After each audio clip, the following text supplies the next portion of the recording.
So there's a lot of different ways of building it, but the reason is ARRI was very smart in designing their handle system, their upper cheese plate, which then they carried over into the ARRI PCA stuff, which that's a Hubble on there. This is why the shape of the camera is a really important feature, because now we can also mount it, still do handheld, and still have a balanced configuration, or be on a head and be a balanced configuration.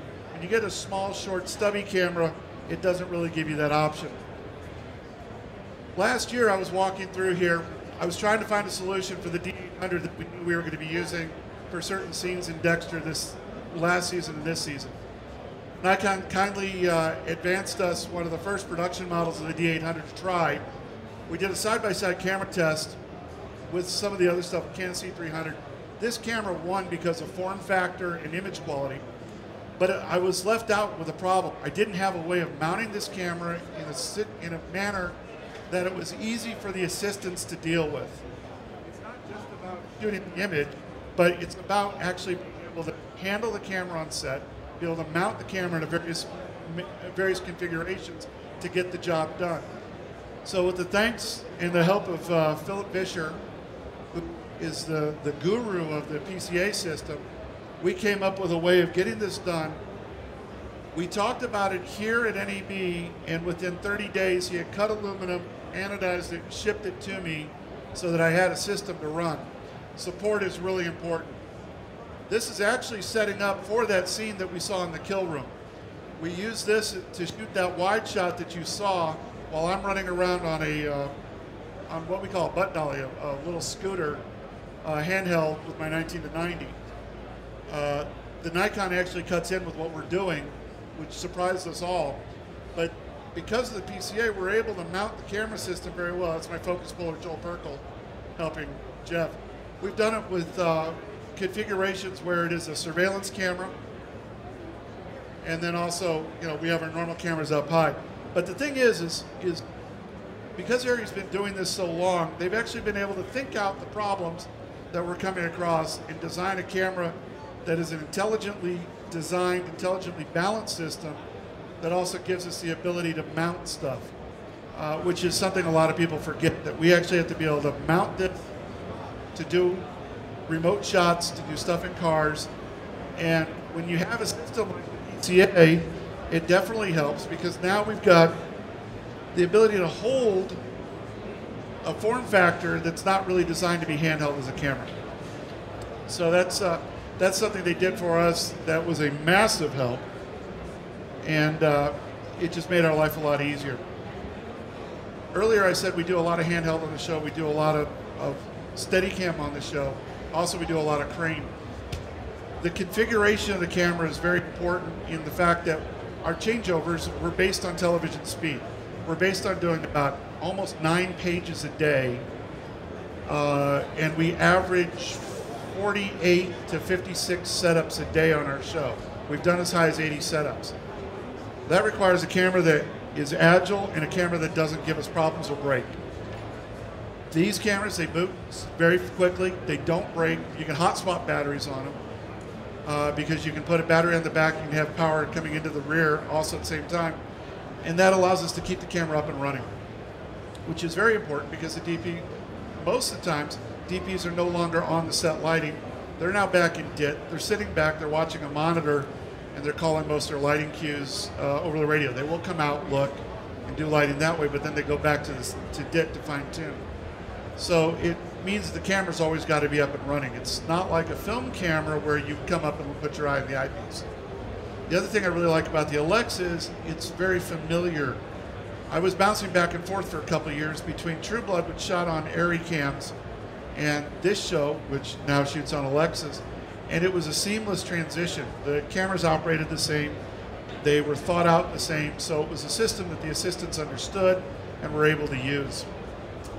A couple things that we do on the cameras that help us on set, because like I said, we do shoot a dark show, is that you have so many options in the menus. One of the great options in the menus is in the electronic viewfinder is to assign button 2 or button 1 or button 3. A lot of times button 1 is set for checking the gate. we'll set up button 2 because that's got the little ridge in it to go back to a raw image instead of having the 709 LUT put on it. And that picks me up almost 2 stops at night so that I can see, because the LUT will crush everything down. And I might not be able to see something that's happening in a dark shadow. But if I've got that button, I can hit that button, my eyepiece pops up almost 2 stops, the image goes very flat, and I can take a look at what's going on. So that's a major help. On our show, we run 2 bodies full-time. One body does have a high-speed license, so we will run that camera up to 120 frames. The other body is just a normal body, doesn't have the high-speed license. One of the nice things is that anything under 48 frames, as long as we have a 64 gig card in the camera, we don't have to reboot into high-speed mode, which when you get a director that can't make a decision, that's really easy, because the director sometimes will go, let's do this high-speed, or can we take the edge off? Sure. And then 5 seconds later, he's like, no, I'm going to do this normal dialogue, and let's go, we're running out of time. Now I don't have to reboot the camera as long as I'm under 48 frames, which helps us a lot. Our show is based out of Panavision, so I don't get the opportunity to run the Zeiss class on the show, except as a rehoused ARRI Super Speeds in a Panavision housing, which is our prime lenses. Back in the day, before we ran the Alexa, we actually ran just 3 lenses on set, believe it or not. We had a wide zoom, a long zoom, and a medium zoom all through Panavision, but those were 2/3. Now we're running 1 19-90, 2 11-1s, and a complete prime lens kit that starts at 14 and goes to 180. And we will go through all those lenses at least once a week. We'll do the full run through. When we do handheld, like I said, I run the 19-90. The other camera will run a prime, but for the most part, we run the show with one camera doing. A lot of time in the fight scenes that you saw in that trailer, that was a practical motorhome. There was no blowouts on the sides.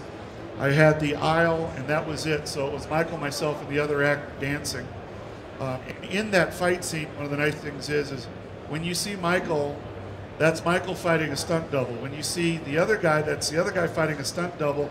But the nice thing is we were able to keep the 2 actors in the shot pretty much the entire time. But again, due to the design of the camera and the compactness, I'm able to actually swing in a very narrow aisle. If I can turn my shoulder, and granted I have broad shoulders because I'm a fat guy, I can swing the camera wherever I need to be. Which it's peace of mind. I don't want to have to think about, okay, I have this obstacle at this point in the shot or anything like that. I just want to be able to get the shot. I want to be able to provide 100% of my attention to whatever I need to do. The kill room scene, the fun thing about kill rooms with Michael is we do those, believe it or not, they're unrehearsed. Michael does his thing, I do my thing. Somehow, as Michael describes it, we're Fred and Ginger.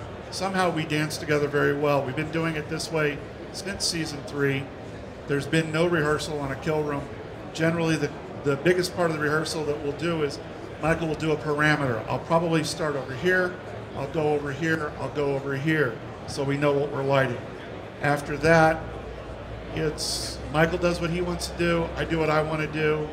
The DP, Jeffrey Jur, basically gives me the ability to light the set, says, have at it, do your thing. And 3 hours later, we'll be done with the kill room. They're stressful, they're fun. Michael and I will not miss them when the series ends. And we have no plans to recreate them in the garage on weekends, as somebody once requested. Studio on 2 knowledge set. We have large sets, and we also have some very small sets on our show. We have DEXTER's Inner Lab, which DEXTER's about half the size of this stage, and we will actually put 2 cameras in that inner lab and shoot simultaneously. About 80% of the show is shot 2 cameras.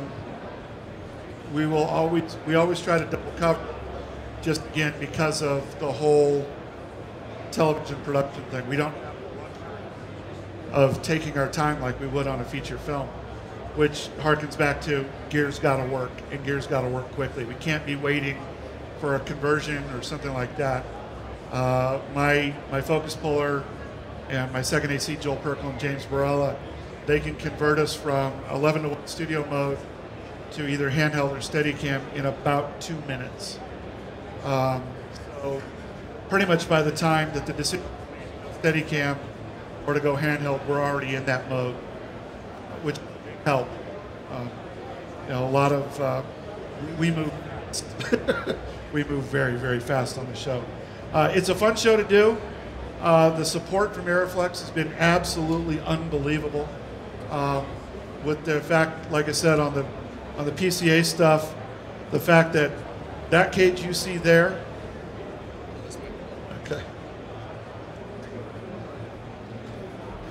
With the fact that that cage you see there pretty much didn't exist until the middle of May. I don't know, Phil's somewhere around, he'll tell you. And he got it right out of the box. We made about 3 little request differences. We added they now make a hot shoe accessory, which was a request from James Barella, who handles the Nikons on the set, so he could have the remote trigger for the camera mounted, because we use the hot shoe on the camera. As you can see right here is a stabilizer. This thing is incredibly rigid on set. We'll hang it anywhere. We've hung it off the outside of cars and no problem at all. Jeff likes it because we've dropped it in seat cushions to shoot a side angle, a profile of somebody, and we put it in the cushion, and the camera shooting the frontal never saw the camera shooting the side.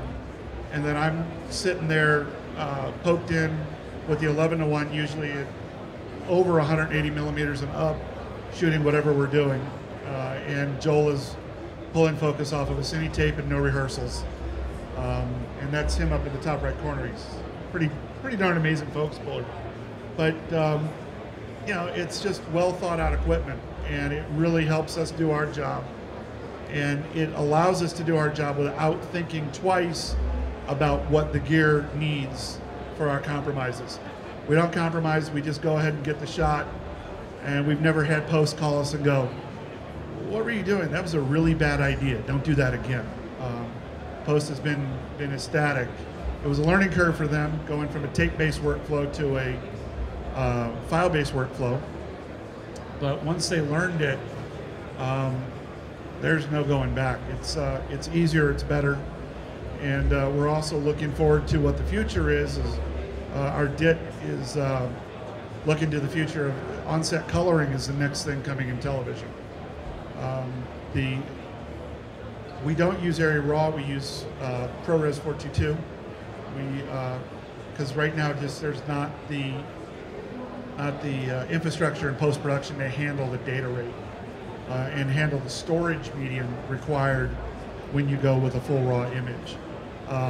But right now on television, you know, with the cleanliness of the signal, the 14 stops of latitude, the fact that you can get DPs that don't need to put up a light, except to help their operator maybe frame it. You know, it's pretty amazing what we're getting, and we couldn't be happier with the cameras, with the support, and with all the parts and toys that ARRI's been building for us.